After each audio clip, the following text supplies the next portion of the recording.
할렐루야. 아멘. 오늘 거룩하고 복된 성탄절을 맞이해서 주님 전에 나와서 예배하는 사랑하는 성도 여러분 모두에게 하나님의 놀라우신 은혜와 평강과 성탄의 축복이 함께 하시기를 주님의 이름으로 축원합니다. 아멘. 오늘은 미가서 5장 2절 말씀을 통해서 메시아가 오신 목적, 이런 제목으로 함께 말씀의 은혜를 나누려고 합니다. 온 세계 사람들이 다 함께 기뻐하는 축제의 날은 바로 오늘인 크리스마스 날입니다. 그러나 세상 사람들은 왜 축하하고 기뻐해야 하는지를 모르고 좋아만 합니다. 그러나 우리 그리스도인들은 그 이유를 잘 알아야 합니다. 바로 창조주 하나님이 피조물 인간의 몸을 입으시고 세상에 찾아오신 날이며, 역사를 초월해 계시던 하나님이 세상 역사의 시간과 공간 속으로 찾아오신 날이기 때문에 그렇습니다. 성탄절은요, 너무나 크고 위대한 날이기 때문에 하늘에는 이상한 별이 나타나서 이상한 빛을 발했고요, 이 별을 본 먼 나라 동방 박사들이 산을 넘고 사막을 지나서 귀한 예물인 황금과 유향과 몰약 이 세 가지 예물을 들고요, 예수님께 찾아와 경배를 드렸어요. 그리고 하늘에는요, 허다한 천군과 천사들이 나타났습니다. 온 세상 만민의 구세주 메시아의 탄생은 구약 성경에 오래전부터 예언된 말씀이 성취되신 것입니다. 창세기 3장 15절 말씀을 보면요, 내가 너로 여자의 원수가 되게 하고 너희 후손도 여자의 후손과 원수가 되게 하리니 여자의 후손은 내 머리를 상하게 할 것이요 너는 그의 발꿈치를 상하게 할 것이라, 이렇게 원복음을 통해서 예언을 합니다. 이 원복음 한 절을 보면요, 여자 혹은 여자의 후손이라는 말이 3번이나 나와요. 세상 모든 사람은요, 모두 남자의 후손입니다. 무슨 말이냐면, 남자와 여자가 같이 잠을 자야 자녀가 생기는 거예요. 남자 없이 태어난 사람은 역사 일에 한 사람도 없다는 것입니다. 그런데 오직 예수님만이 여자의 후손으로 오셨다고 그랬어요. 즉 동정녀 마리아에게 성령으로 잉태되어 세상에 오셨습니다. 그 이유는요, 아담 이래 모든 사람이 범죄해가지고 원죄와 자범죄로 더럽혀진 피를 가지고 있기 때문에 속죄의 피를 흘려서 인간을 구원할 수 없기 때문인 것입니다. 그래서 이사야서 7장 14절에 보면, 보라 처녀가 잉태하여 아들을 낳으리니 그 이름을 임마누엘이라, 이렇게 예언하셨고요, 즉 피 흘림이 없는 피 흘림이 없으면은 죄 사함도 없다라고 하셨기 때문에 하나님의 아들이 동정녀의 몸을 빌어서 성령으로 잉태되어 오실 수밖에 없었던 거예요. 오늘 미가서 5장 2절 말씀에도 메시아 탄생에 대한 예언의 말씀이 있어요. 베들레헴 에브라다야, 너는 유다 족속 중에 작을지라도 이스라엘을 다스릴 자가 내게서 내게로 나올 것이라, 그의 근본은 상고의 태초이니라, 이렇게 말씀합니다. 이 미가서의 예언은요, 아까 이사야서 7장 14절에 있는 그 예언처럼 이사야하고 미가는요, 동시대를 살던 사람들이었어요. 그런데 이사야는 궁중, 즉 임금님이 살고 있는 궁중의 예언자예요. 그리고 선지자였어요. 그런데 이 미가는요, 시골, 아주 시골에 사는 시골 촌에 있는 선지자예요. 그게 달라요. 메시아라는 말은요, 그리스도라는 말과 같은 말인데 메시아는 히브리 말이고 그리스도라는 말은 헬라어예요. 그 뜻은 똑같습니다. 기름을 부은 자 이런 뜻이에요. 옛날에는 기름을 부을 때 누구에게 기름을 부었냐면 제사장에게 기름을 부었어요. 제사장이 지금으로 말하면 목사지요. 그 다음에 왕에게 기름을 부었어요. 그리고 선지자에게 기름을 부었어요. 예수님을 메시아 혹은 그리스도라고 하는 이유는요, 예수님은 자기 몸으로 영원한 속죄 제사를 드린 영원한 제사장이었어요. 그리고 만왕의 왕이 되시고요, 하늘나라의 비밀을 말씀하신 영원한 선지자였기 때문에 메시아 혹은 그리스도라고 말을 하는 거예요. 이 메시아 예수님은요, 빌립보서 2장에 있는 말씀대로 근본 하나님의 본체시나 하나님과 동등 되신 분이다 이렇게 말씀해요. 이것을 신학적인 용어로 선재하신 분이다 이렇게 말씀해요. 즉 영원전부터 영원까지 존재하고 계신 분이라는 겁니다. 오늘 본 말씀을 보면은 그의 근본은 상고의 태초에니라 이렇게 말씀합니다. 요한복음 1장 1절 말씀을 보면 태초에 말씀이 계시니라 이 말씀이 하나님과 함께 계셨으니 이 말씀은 곧 하나님이시라. 그가 태초에 하나님과 함께 계셨고 만물이 그로 말미암아 지은 바 되었으니 지은 것이 하나도 그가 없이는 된 것이 없다 이렇게 말씀하시고요. 요한복음 1장 14절에도 보면은 말씀이 육신이 되어 우리 가운데 거하심에 우리가 그 영광을 보니 아버지의 독생자의 영광이요 은혜와 진리가 충만하더라 이렇게 말씀합니다. 예수님은요 영원 전부터 계신 분이고요 하나님과 동등되신 메시아예요. 그리고 동정녀 마리아의 몸에 성령으로 잉태되어서 이 땅에 오신 것입니다. 주님 오시기 전 700년 전에요 예언되었던 메시아의 탄생에 대한 말씀에 보면 장소까지 어디에서 태어날지 장소까지 말씀해요. 오늘 본문 말씀이 그 말씀이에요. 미가서 5장 2절 말씀에 베들레헴 에브라다야 너는 유다 족속 중에 작을지라도 이스라엘을 다스릴 자가 나에게서 너에게로 나올 것이라 이렇게 예언합니다. 에브라다라는 말은요 열매가 풍성하다 이런 뜻인데 영적 열매가 풍성하다는 뜻이에요. 장차 예수님을 통해서 많은 영혼이 구원받아 열매가 풍성해질 것을 의미하고 있습니다.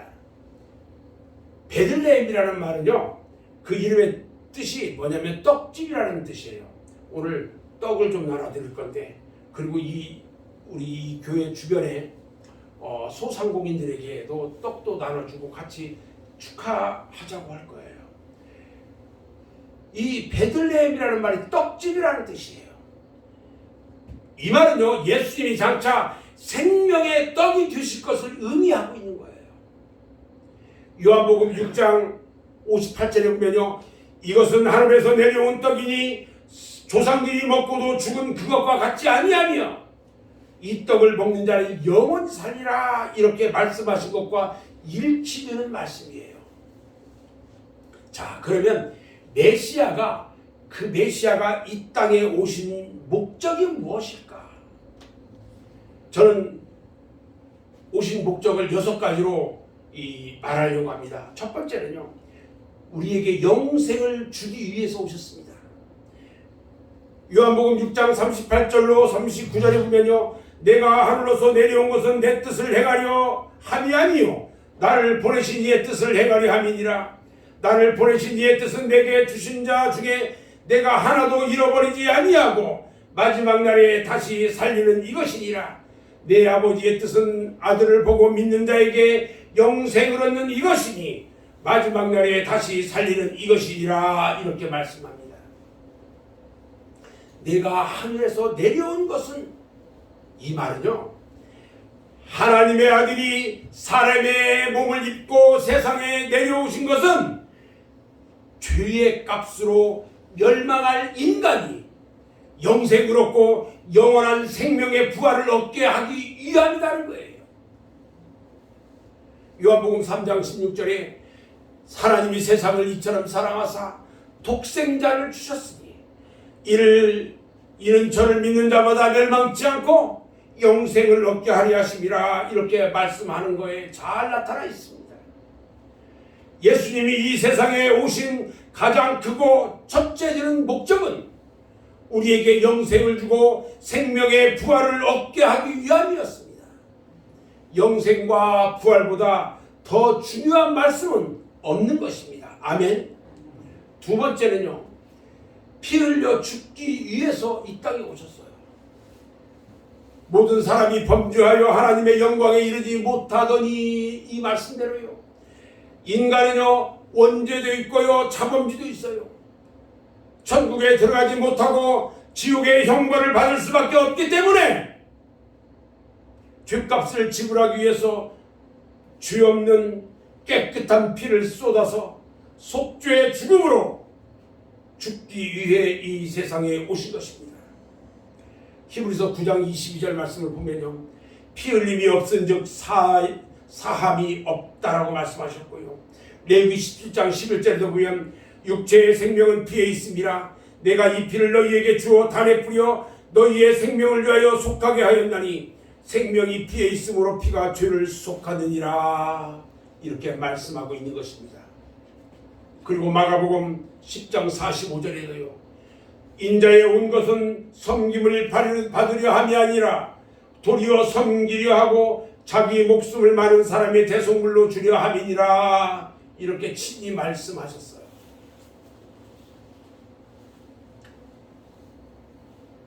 우리 예수님이 이 땅에 오신 목적은요, 세 번째요, 하나님을 보여주기 위해서 오셨어요. 하나님은요 본래 영이세요. 우리가 영화되기 전에는요 그분을 볼 수도 없고 만질 수도 없는 그런 분이에요. 공기나 라디오의 전파를 볼 수 없는 것처럼 똑같습니다. 그래서 메시아가 오신 것은 보이지 않는 하나님을 보이는 하나님으로 오신 거예요. 요한복음 1장 14절 말씀을 보면 말씀이 육신이 되어 우리 가운데 거하심에 우리가 그 영광을 보니 아버지의 독생자의 영광이요 은혜와 진리가 충만하더라, 이렇게 말씀하셨어요. 그리고 요한복음 1장 18절에도 보니까 본래 하나님을 본 사람은 없으되 아버지 품속에 있는 독생하신 하나님이 나타나셨느니라, 이렇게 말합니다. 그리고 요한복음 12장 45절에도 보면은요, 나를 본 자는 나를 보내신 이를 보는 것이니라, 이렇게 말씀하고 계셔요. 어느 날 예수님의 제자 빌립이요, 하나님을 좀 보여줄 수 있었으면 좋겠다라고 우리 예수님께 말씀합니다. 요한복음 10장 19절에서 우리 예수님이 말씀하시는데 뭐라고 말씀하시냐? 빌립아, 내가 이렇게 오래 너희와 함께 있으되 네가 알지 못하느냐? 나를 본 자는 아버지를 보았거늘 어찌하여 아버지를 보이라 하느냐? 이렇게 말씀합니다. 메시아가 오신 것은요, 하나님이 어떤 분이신지 보여주기 위해서 오셨던 것입니다. 아멘. 네 번째, 왜 오셨느냐? 참 사람의 모습을 보여주기 위해서 오셨어요. 하나님의 형상대로 지음받은 인간은요, 아담과 하와의 범죄와 타락으로 인간의 참 모습을 상실했어요. 그리고 마귀의 모습을 닮아가고 있는 겁니다. 이때에요, 죄 없으신 하나님의 아들이 육신을 입고 오셔서 참된 인간의 모습을 우리에게 보여주신 거예요. 빌립보서 2장 6절로 8절 말씀을 보면 그는 근본 하나님의 본체시나 하나님의 동등님을 취할 것으로 여기지 아니하시고 오히려 자기를 비워 종의 형체를 가져 사람들과 같이 되었고 사람의 모양으로 나타나셨음에 자기를 낮추시고 죽기까지 복종하셨으니 곧 십자가에 죽으심이라, 이렇게 말씀하신 것처럼요, 타락 이전에 인간의 모습을 보여주기 위해서 이 땅에 오셨던 거예요. 다섯 번째는요. 왜 이 땅에 오셨느냐? 마귀를 멸하려고 오셨어요. 요한일서 3장 8절 말씀을 보면 죄를 짓는 자는 마귀에게 속하나니 마귀는 처음부터 범죄함이니라 이렇게 말씀하고 계셔요. 인간은요 범죄하고 타락해서 마귀에게 속한 자가 된 거예요. 예수님은 사탄에게 눌리고 찢기고 상처받은 인생을 그를 구하러 오셨을 뿐만 아니라 사탄 마귀를 멸하려고 오셨던 거예요.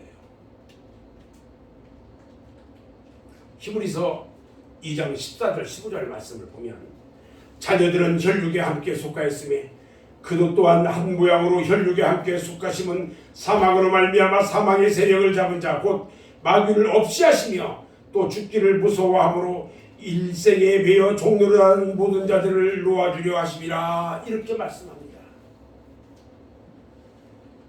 그리고 요한복음 12장 13절에서도요 31절에서도 보면요 이제 이 세상이 심판에 이르렀으니 이 세상 임금이 쫓겨나리라 말씀합니다.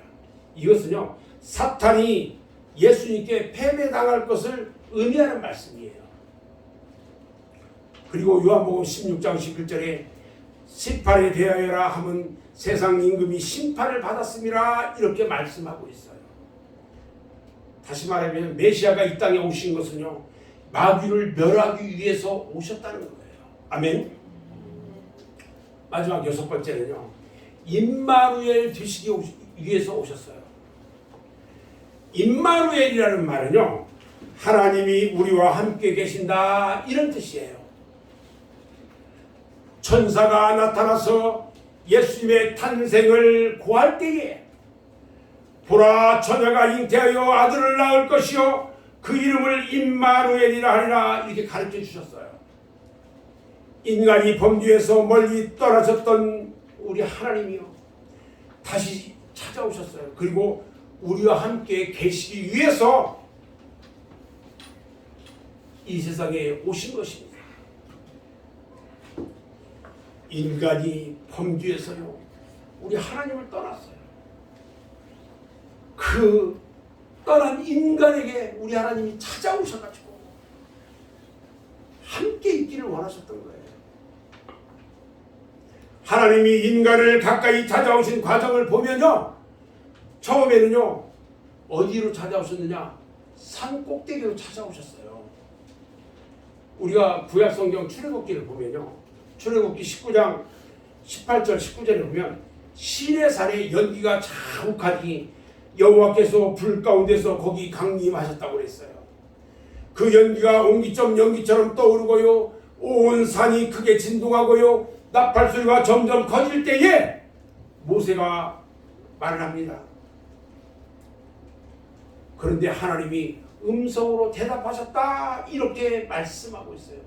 시내산으로 먼저 산 꼭대기를 통해서 찾아오셨어요.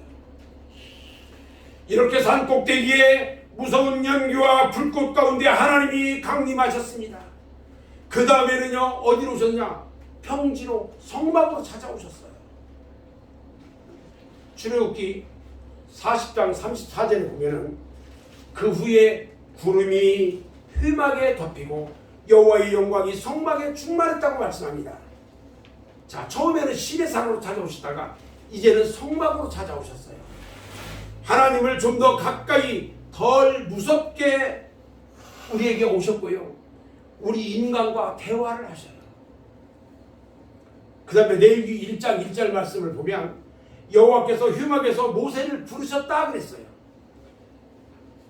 그 다음에는요 육신을 입고 직접 찾아오셨어요. 요한복음 1장 14절에 말씀이 육신이 되어 우리 가운데 거하심에 우리가 그 영광을 보니 아버지의 독생자의 영광이요 은혜와 진리가 충만하더라고 말합니다. 자 우리 하나님께서는요 처음에는 우리 인간들이 무서워할까봐 산 꼭대기로 찾아오셨고요 점점 성막을 통해서 회막에 찾아오셨고요 그 다음에 모세를 부르면서 우리 인간들과 대화를 하기 시작했고요 이제는 말씀이 육신이 되어 우리 가운데 찾아오셨어요. 우리 믿음의 성도들 마음 가운데 우리 주님이 찾아오신 거예요. 아멘. 마태복음 1장 23절 말씀을 보면요, 보라 처녀가 잉태하여 아들을 낳을 것이요 그 이름을 임마누엘이라 하리라. 이를 번역하면 하나님이 우리와 함께 계신다 이 말이에요. 그 다음에 더 가까이 오셨는데 어떻게 오셨느냐? 이제 우리의 마음속에서 마음속까지 우리 하나님이 찾아오신 거예요. 그리고 우리 예수님께서 승천하시면서 말합니다. 너희에게 보혜사 성령을 보내주시겠다고 말씀합니다. 예수님이요 대속의 제물이 되시고 이제 부활 승천하심으로 말미암아 보혜사 성령 하나님이 우리 마음속까지 들어오셔서요 우리와 함께 계시게 된 것입니다. 저는 이제 말씀을 정리하려고 합니다. 오늘 메시아가 오신 목적을 다시 한번 정리해 보면요, 첫 번째, 우리에게 영생을 주시기 위해서 오셨고요. 두 번째는요, 대속의 피를 흘려서 죽기 위해서 오셨어요. 세 번째는요, 하나님이 어떤 분인지 우리에게 보여주시기 위해서 오셨고요. 네 번째는 참 인간의 모습을 보여주시기 위해서 오셨고요. 다섯 번째는 마귀를 멸하려고 오셨고요. 여섯 번째는 임마누엘, 즉 하나님께서 우리와 함께 계시기 위해서 오신 것이에요. 아멘. 사랑하는 여러분, 오늘 예수님이요 우리를 위해서 오신 성탄절을 맞이하면서 여러분들은 예수님께 드릴 선물이 무엇일까요? 여러분의 몸입니까? 아니면 여러분들의 지혜입니까? 아니면 여러분들이 가지고 있는 모든 물질입니까? 여러분 걱정하지 마세요. 예수님은 여러분들에게서 어떤 것도 아무것도 원하지 않아요. 그러나 예수님이 여러분들을 위해서 오신 뜻을 여러분들 잘 이해해야 합니다. 그리고 오실 메시아의 예언이 성취됨을 여러분들이 믿기를 원하시는 겁니다. 또 하나 원하시는 것은요, 주님의 마음을 품기를 원합니다. 주님이 이 세상에 오셨다는 것은요, 마지막 때가 되었다는 거예요. 예수님은 마지막 때를 살고 있는 우리를 죄악에서 구원하러 오신 것이에요. 마지막 때에 주님 앞에 서신 여러분들의 믿음은 어떤 믿음일까요? 주님이 선택하는 믿음일까요? 아니면 나는 너를 모른다고 말하는 그런 믿음일까요? 지금까지 신앙생활을 하면서 승리의 십자가를 지고 오신 여러분 모두가 주님 앞에서 택함 받는 복된 믿음을 가진 여러분 모두가 되시기를 바랍니다.